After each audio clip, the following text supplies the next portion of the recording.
I was quite happy with my custom G.I. Joe Cobra Trooper, the Monsoon Serpent. I painted it up and I thought it looked quite nice, but I wasn't satisfied. I wanted more than one figure. Oh, I bombed. So I decided I was going to do some casting. I'd seen some other people on YouTube who'd made castings of figures, and I thought, how hard could it be? I bought a budget kit, a start kit. Luckily, the first head cast I made was super easy and it came out quite well. So I then set about casting some of the other bits. I tried using coloured filament as well, because I thought that would be better than painting every single figure if I could. And that was reasonably successful.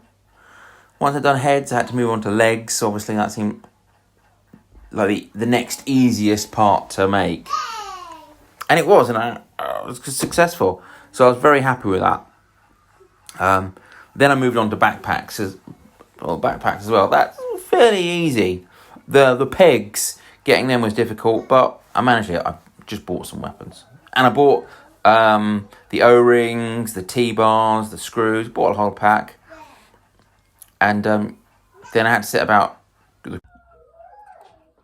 Hi, I've been asked to do a little bit of a video just to show people how I'm doing what I'm doing right now. So here I've made this little mould. It's a 2-part mould, and they fit together like that. I've reinforced these moulds with cardboard and tape, just so that they're easier to handle. And basically these parts form the codpiece, the crotch of a G.I. Joe. This is this one, and yeah. So what I got a tub with a little bit of hot water. I just boiled water in, and 2 pots in there. And there's a reason for the hot water, specifically. So I got my resin, which comes in 2 equal parts. So I'm going to pour a roughly equal part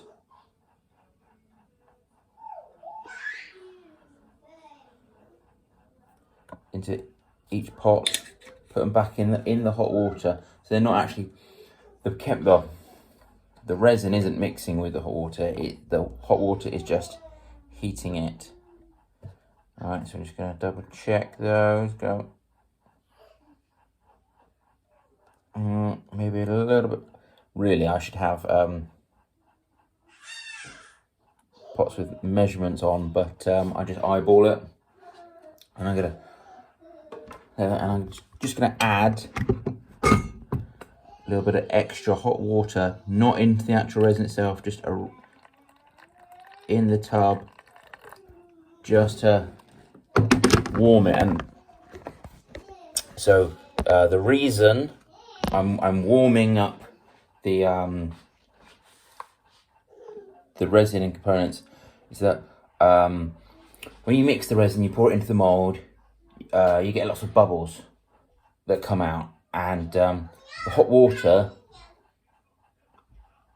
heats up the resin, and that means that the bubble, when it's got energy into the bubbles, are faster and releasing. So because once I mix the 2 chemicals, it's a very quick reaction. Sometimes the bubbles don't have time to escape, and you end up with holes in the cast that you make of the said G.I. Joe codpiece. So that's that's the best explanation I can give. Right, so here are the 2 molds. Now you've got very short window of time to put them in, and it's really important that you get the resin into all the nooks and crannies. So I'll pour into one part, then I'll pour into the second part, and I'll merge them together, continue pouring, add some tape around it just to really strengthen it, and then within 5 minutes it's hard. Hang on. Okay, so the 2-part resin sufficiently warmed up now, so I'm going to mix it, and you'll see it changes instantly. Trying to get all of that, get that water out of the way.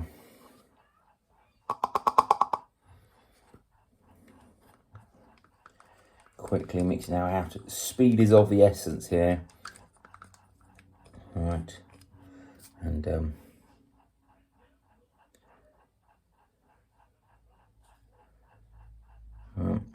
I poured it in, and I'm just going to use a toothpick just to make sure there's no air pockets in some of those gaps.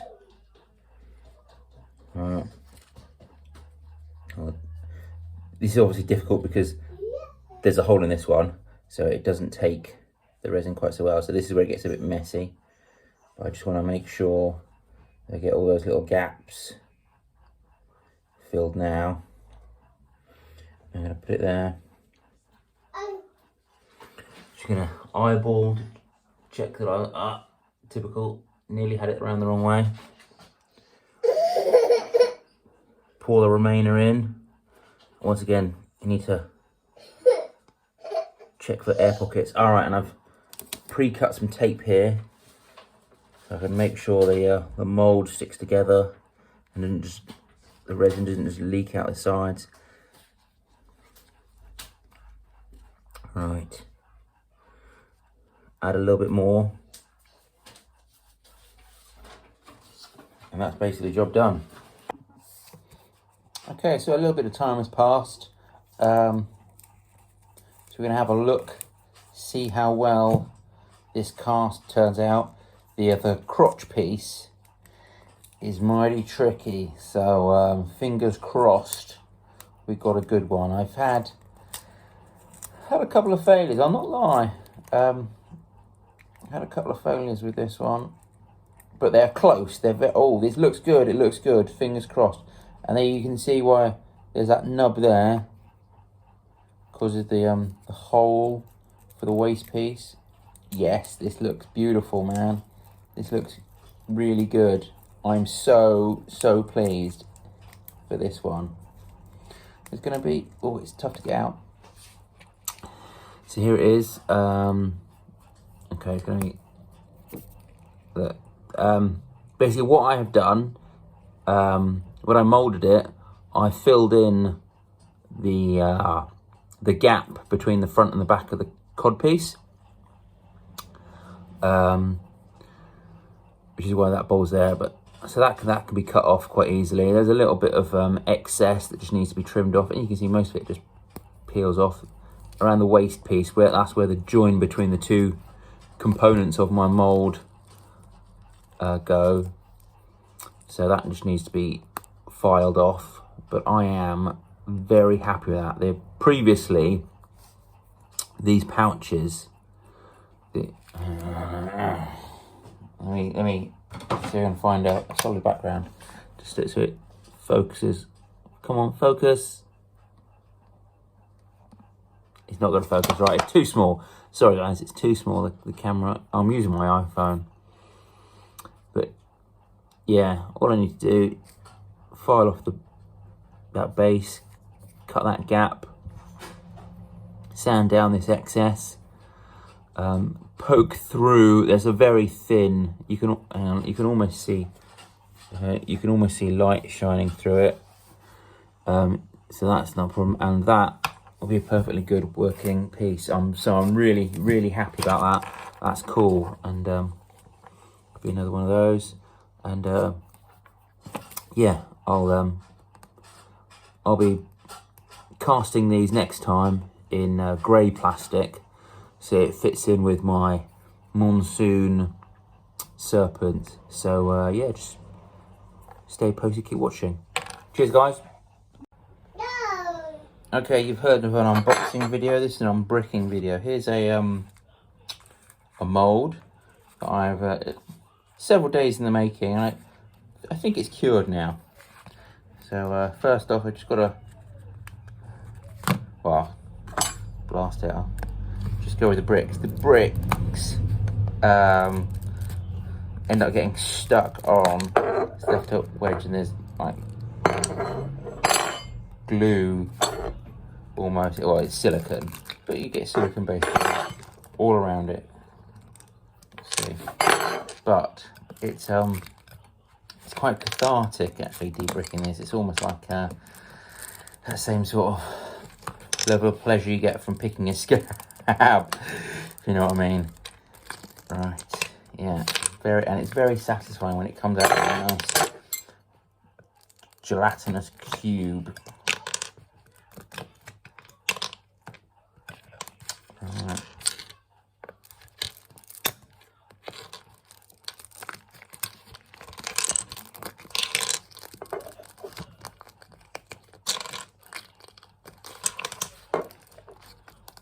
Oh, tough.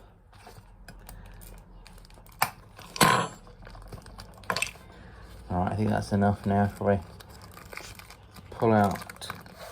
Oh, it's still warm. I've been using the, making the most of the good weather and leaving out in the sun. Right, let's see if these two halves separate nicely, because I used a release agent. It comes apart nicely. That was my little daughter, who has not been sleeping terribly well of recent, and so she's a bit grizzly. Oh, but look, that's come apart really nicely. Oh dear, what have we got in there? Just a little bit of faff. That could be an issue. I don't know what's happened there.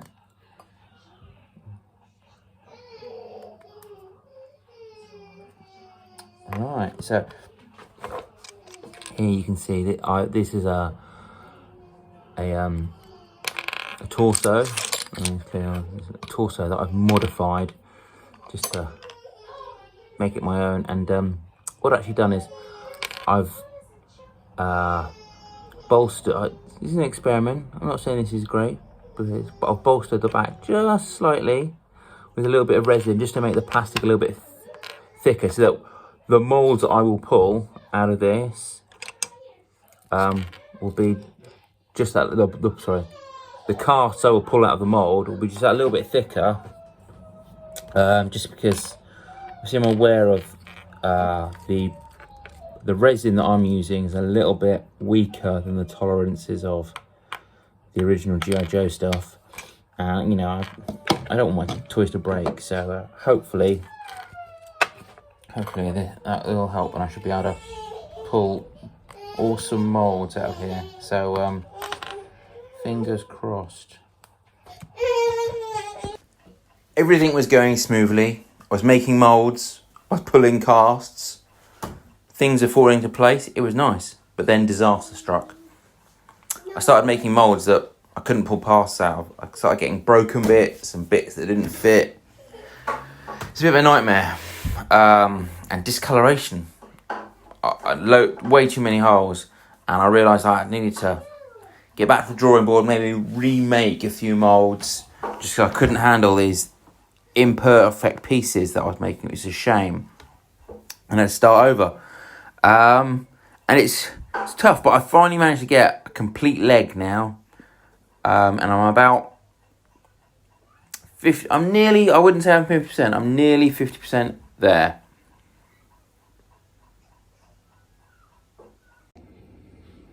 This started out as just something I was going to do during lockdown, keep myself entertained.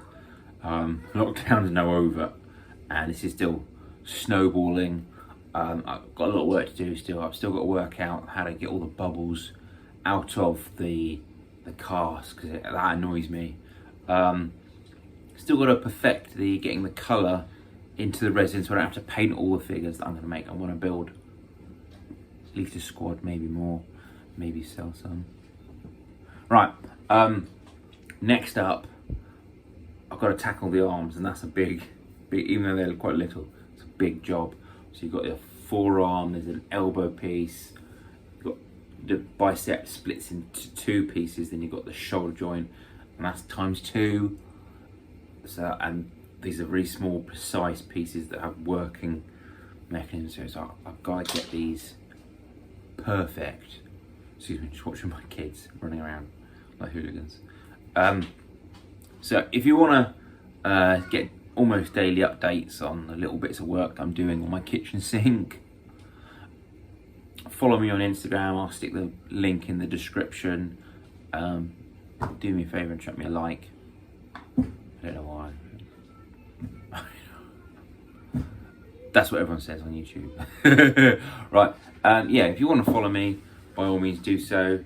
You know, I hope this is interesting. And for those people who are going, yeah, I might have a crack at it, I hope maybe it's inspired you to go, yeah, okay, it's not impossible. And just needs a little bit, you know, focus and tension.